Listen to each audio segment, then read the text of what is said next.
So Hawaii is an awesome city, I've decided. Um, I love it. I've been here maybe 9, 10 days. I've lost count. Originally planned something like 3 or 4 days, but I should know my style of travel by now. I hope you can hear me over these crickets. They literally just started when I started this video. It's just got awesome pagodas everywhere. That's the reason that I love it, really. Like, I've just been driving around on the motorbike and finding pagodas. Like, I'm at one that I was at a few days ago that I made a video about, Tu Hiau. And the story behind this one is Emperor Tu Duc, I think, built it. A monk had a sick mother, and the doctor said that the mother required fresh fish every day to eat, and monks not allowed to buy animal products. So he was in a catch-22, an ethical dilemma, and he decided to go to the market anyway, buy the fish, get the woman who sold it to kill the fish for him. She didn't like it. She dobbed him into the emperor, and he got summoned and questioned. And when he told the emperor that it was because he loved his mum, the emperor also loved his mum and was very touched by that and built this pagoda. So we're all so lucky that that mother got sick.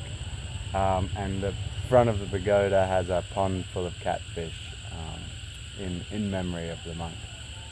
I don't know if the catfish was like part of it or if they just lived there now.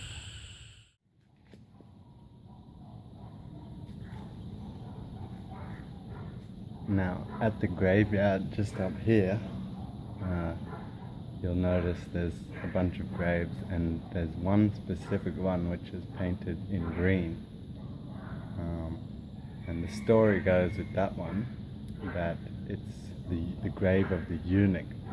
I can't remember if it represents multiple eunuchs or one eunuch, but the eunuchs, they were a servant class, and they didn't have much money or balls, and they were worried that they wanted someone to pray for their bodies after death, pray for their soul rather.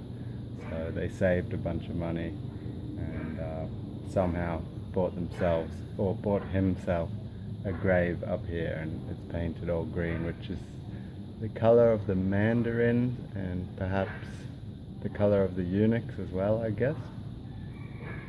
On a side note, the eunuchs were the only men allowed in the Forbidden City, which is inside the citadel. No other men were allowed to set foot inside except the emperor and women and eunuchs. Anyway, I'm gonna get out of here because it looks like it's gonna rain.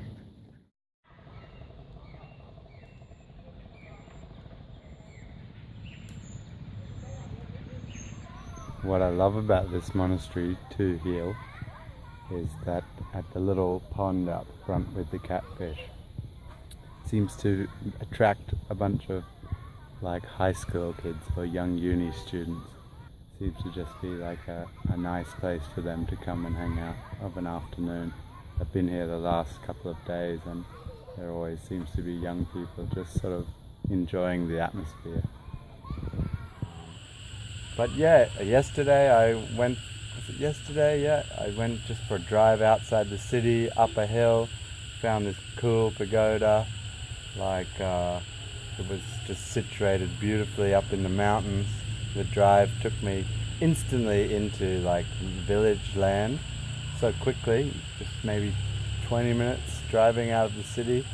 And then there was cattle and people in rice fields, and the faces looked different, looked like people who had been like in a village, in a farming their whole life.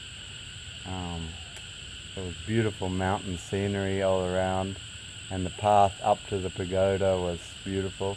I really love the way that they build, the locations they choose for things like tombs and pagodas. Like, the Vietnamese really know how to pick a good spot that like has meaning. Um, Last week I went to a temple we discovered in a national park. It was in a lake. Um, there was like a little island in the middle of the lake, and a big statue of Buddha, giant Buddha, just facing out towards the mouth of the river, which was fed by the lake. And he was just watching the river like wind away off into the distance. It was very symbolic, like that river had the piece of Buddha that was being sort of shared and fed out across the land. And then the temple behind it went right up the hill, up some really high, long flight of steps. And yeah, it was just kudos to whoever scouted that location and chose to build that there. And that's kind of what it's like everywhere here and surrounding Hue. Beautiful scenery and beautiful pagodas or beautiful temples or cemeteries that look awesome, and it just seems to never end. And I think you could just explore this city and the surrounding area for months and months on end. So many tourists I've met seem to just spend a few days here, and I'm not sure where they go, just probably guessing the main few tombs and pagoda, but there is just a wealth of things to see here. If you have the time, if you're ever in Hue, you can take it slow. I highly recommend that. It's a beautiful place.